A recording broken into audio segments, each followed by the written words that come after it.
सांसदगण, विधायकगण, उद्योग और व्यापार जगत के प्रमुख उद्यमी साथी, देश और दुनिया के इन्वेस्टर्स और ओडिशा के मेरे प्यारे भाई और बहनों, जनवरी महीने में यानी 2025 के प्रारंभ में ही ओडिशा का ये मेरा दूसरा दौरा है। कुछ दिन पहले ही मैं यहां प्रवासी भारतीय दिवस के आयोजन का हिस्सा बना था।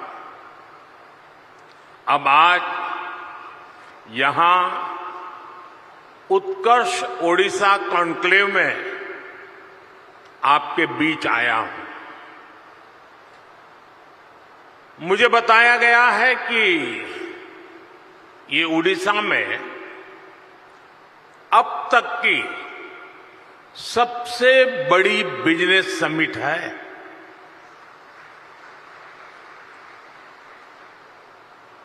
पहले के मुकाबले 5-6 गुना ज्यादा इन्वेस्टर्स इसमें पार्टिसिपेट कर रहे हैं। मैं ओडिशा के लोगों को, ओडिशा सरकार को इस शानदार आयोजन के लिए बहुत बहुत बधाई देता हूं। आप सभी का इस आयोजन में अभिनंदन करता हूं। साथियों, मैं पूर्वी भारत को देश के विकास का ग्रोथ इंजन मानता हूं और ओडिशा की इसमें एक बड़ी भूमिका है। इतिहास साक्षी है, जब ग्लोबल ग्रोथ में भारत की एक बड़ी हिस्सेदारी थी, तब पूर्वी भारत का अहम योगदान था। पूर्वी भारत में देश के बड़े इंडस्ट्रियल हब थे, पोर्ट्स थे, ट्रेड हब थे। ओडिशा की इसमें बड़ी हिस्सेदारी भी थी। ओडिशा साउथ ईस्ट एशिया में होने वाले ट्रेड का प्रमुख सेंटर हुआ करता था। यहां के प्राचीन पोर्ट्स एक प्रकार से भारत के गेटवे हुआ करते थे। आज भी ओडिशा में हर वर्ष बाली यात्रा मनाई जाती है। अभी इंडोनेशिया के राष्ट्रपति जी आए थे और वो तो यहां तक बोल गए कि शायद मेरे डीएनए में ओडिशा है।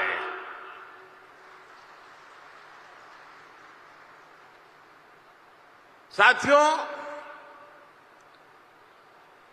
ये ओडिशा उस लेगेसी को सेलिब्रेट करती है जो ओडिशा को साउथ ईस्ट एशिया से जोड़ती है। अब 21वीं सदी में ओडिशा अपनी उस गौरवशाली विरासत को फिर से रिवाइव करने में जुट गया है। हाल में ही सिंगापुर के प्रेसिडेंट ओडिशा होकर गए हैं। सिंगापुर ओडिशा के साथ संबंधों को लेकर बहुत ही उत्साहित है। आसियान देशों ने भी ओडिशा के साथ ट्रेड और ट्रेडिशन के कनेक्ट को मजबूती देने में दिलचस्पी दिखाई है। आज इस क्षेत्र में संभावनाओं के इतने द्वार खुल रहे हैं जितने आजादी के बाद पहले कभी नहीं खुले। मैं यहां उपस्थित हर इन्वेस्टर्स का आह्वान करूंगा और हमारे मुख्यमंत्री जी ने जो बात कही मैं इसको दोहराना चाहूंगा। यही समय है, सही समय है। ओडिशा की इस विकास यात्रा में आपका निवेश आपको सफलता की नई बुलंदियों पर पहुंचाएगा और ये मोदी की गारंटी है।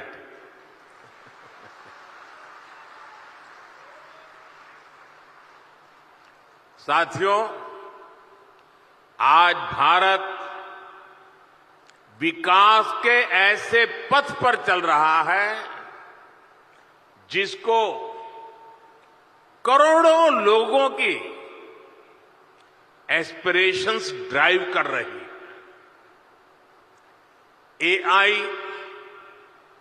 एआई का युग है।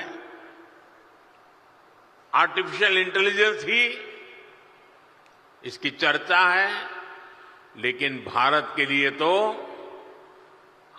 एआई सिर्फ नहीं, एस्पिरेशन ऑफ इंडिया हमारी ताकत है। और एस्पिरेशन तब बढ़ती है जब लोगों की नीड्स पूरी होती है। बीते दशक में करोड़ों देशवासियों को एम्पावर करने का लाभ आज देश को दिख रहा है। ओडिशा भी इसी एस्पिरेशन को रिप्रेजेंट करता है। ओडिशा आउटस्टैंडिंग है। ओडिशा नए भारत के ऑप्टिमिज्म और ओरिजिनलिटी का प्रतीक है। ओडिशा में अपॉर्चुनिटीज भी हैं और यहां के लोगों ने हमेशा आउट परफॉर्म करने का जुनून दिखाया है।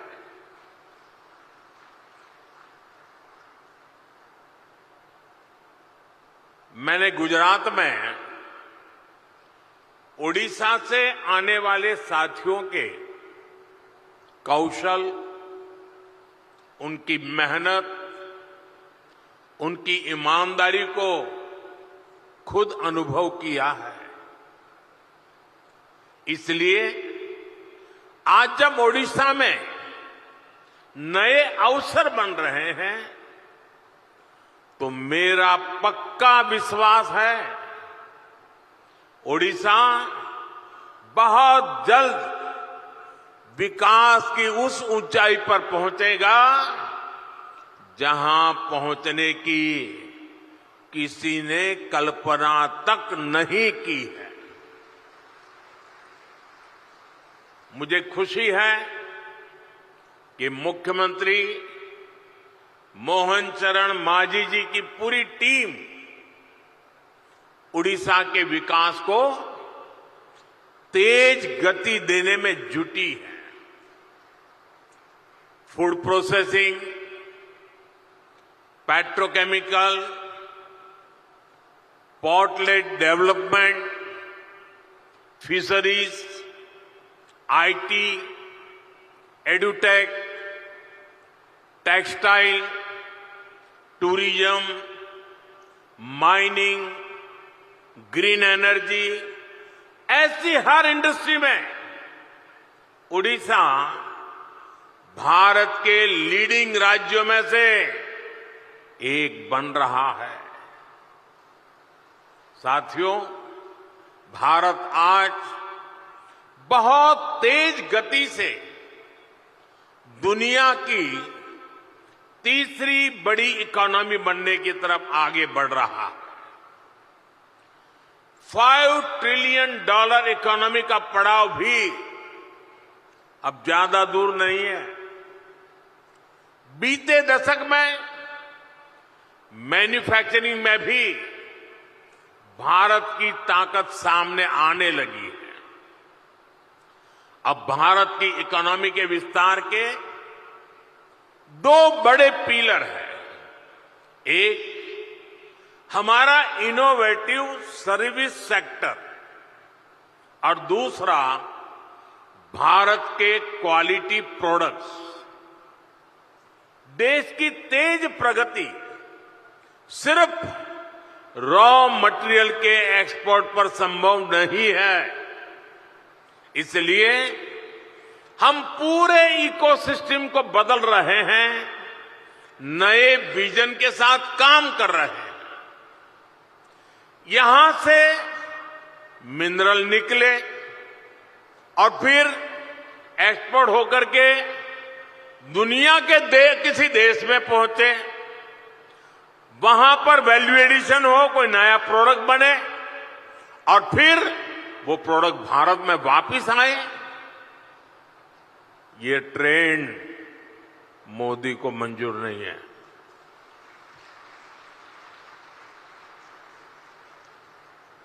इस ट्रेंड को अब भारत बदल रहा है। यहां के समंदर से सी फूड निकले और फिर दुनिया के किसी दूसरे देश में वो प्रोसेस होकर बाजारों में पहुंचे।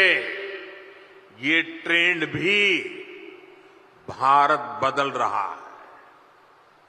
ओडिशा में जो रिसोर्सेज हैं, उससे जुड़ी इंडस्ट्रीज भी यहीं लगे। इस दिशा में हमारी सरकार काम कर रही है।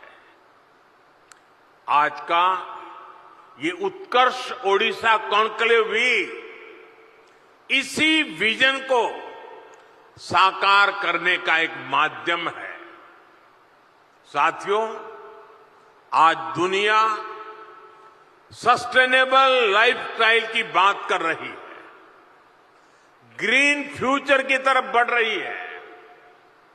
आज ग्रीन जॉब की संभावनाएं भी बहुत बढ़ रही है। हमें समय की जरूरतों और डिमांड के हिसाब से खुद को बदलना है, उसके हिसाब से ढालना है। इसी सोच के साथ ही भारत ग्रीन फ्यूचर पर, ग्रीन टेक पर इतना फोकस कर रहा है।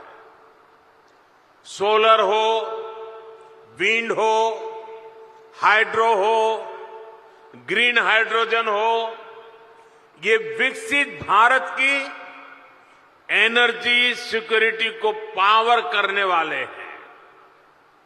इसके लिए ओडिशा में बहुत सारी संभावनाएं हैं। आज देश में हमने राष्ट्रीय स्तर पर ग्रीन हाइड्रोजन मिशन और सोलर पावर मिशन शुरू किए हैं। ओडिशा में भी रिन्यूएबल एनर्जी से जुड़ी इंडस्ट्री को प्रमोट करने के लिए बड़े पॉलिसी डिसीजंस हो रहे हैं। हाइड्रोजन एनर्जी के प्रोडक्शन के लिए भी यहां काफी सारे कदम उठाए जा रहे हैं। साथियों, ग्रीन एनर्जी के साथ साथ ओडिशा में पेट्रो और पेट्रोकेमिकल सेक्टर के विस्तार के लिए भी इनिशिएटिव लिए जा रहे हैं। पारादीप और गोपालपुर में डेडिकेटेड इंडस्ट्रियल पार्क्स और इन्वेस्टमेंट रीजन्स बन रहे हैं। इस सेक्टर में भी इन्वेस्टमेंट के लिए बहुत अधिक संभावनाएं हैं।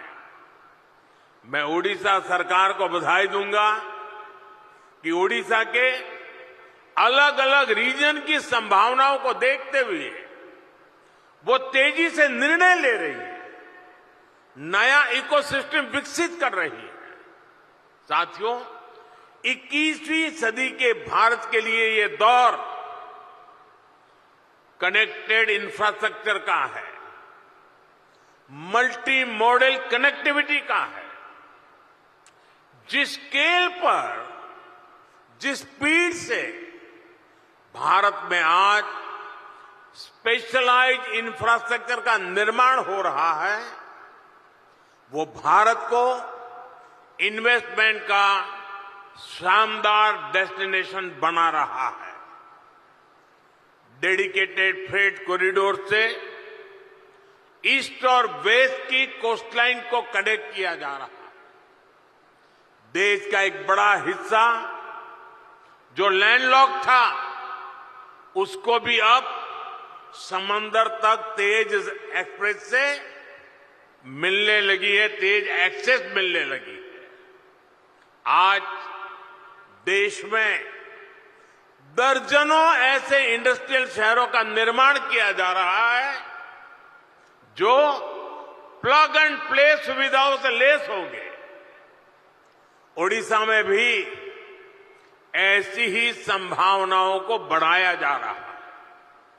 यहां रेलवे और हाईवे नेटवर्क से जुड़े हजारों करोड़ रुपए के प्रोजेक्ट चल रहे हैं। ओडिशा में इंडस्ट्री की लॉजिस्टिक कॉस्ट कम हो, इसके लिए सरकार यहां के पोर्ट्स को इंडस्ट्रियल क्लस्टर से जोड़ रही है। यहां पुराने पोर्ट्स का विस्तार के साथ ही नए पोर्ट भी बनाए जा रहे हैं। यानी ओडिशा ब्लू इकोनॉमी के मामले में भी देश के टॉप के राज्यों में शामिल होने वाला है।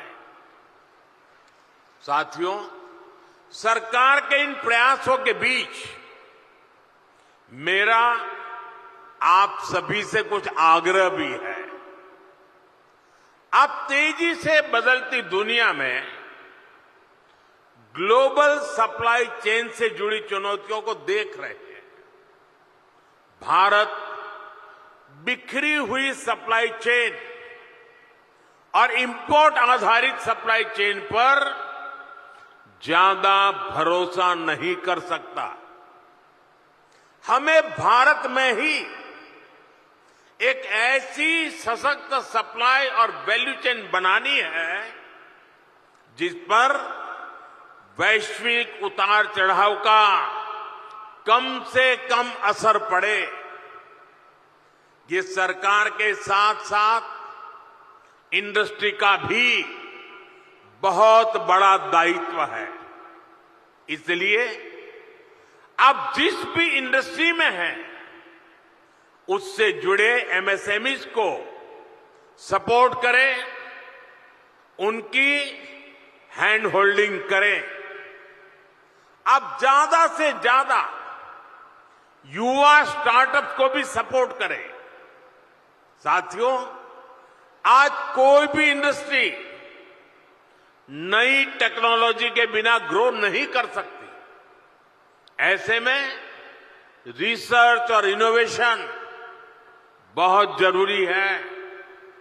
सरकार देश में रिसर्च से जुड़ा एक बहुत वाइब्रेंट इकोसिस्टम बना रहा है। इसके लिए एक स्पेशल फंड भी बनाया गया है। इंटर्नशिप और स्किल डेवलपमेंट के लिए एक स्पेशल पैकेज घोषित किया गया है। इसमें भी इंडस्ट्री खुलकर आगे आए, सरकार के साथ मिलकर काम करे, ये सभी की अपेक्षा है। जितना बड़ा और बेहतरीन भारत का रिसर्च इकोसिस्टम होगा, स्किल्ड यंग पूल होगा, हमारी इंडस्ट्री को इससे सीधा फायदा होगा। मैं इंडस्ट्री के सभी साथियों, ओडिशा सरकार से कहूंगा कि आप सभी मिलकर यहां एक आधुनिक इकोसिस्टम का निर्माण करें। एक ऐसा इकोसिस्टम जो ओडिशा के एस्पिरेशन के साथ चले, यहां के नौजवानों को नए मौके दे। इससे ओडिशा के नौजवानों को यहां पर ही जॉब्स के ज्यादा से ज्यादा अवसर मिलेंगे। ओडिशा समृद्ध होगा, ओडिशा सशक्त होगा, ओडिशा का उत्कर्ष होगा। साथियों, आप सभी दुनिया भर में जाते हैं, दुनिया भर के लोगों से मिलते हैं। आज दुनिया में भारत को जानने समझने की उत्सुकता आप चारों तरफ अनुभव करते हैं। भारत को समझने के लिए ओडिशा एक बेहतरीन डेस्टिनेशन है। यहां हजारों वर्ष की हमारी हेरिटेज है, हिस्ट्री है। आस्था, आध्यात्म, घने जंगल, पहाड़, समंदर, हर चीज के दर्शन एक ही जगह पर होते हैं। ये राज्य विकास और विरासत का अद्भुत मॉडल है। इसी भाव के साथ ही हमने G20 के कल्चर से जुड़े इवेंट उड़ीसा में रखे थे। कोणार्क सन टेम्पल के चक्र को हमने G20 के मेन इवेंट का हिस्सा बनाया था। Now viewers, Aam Aadmi Party convener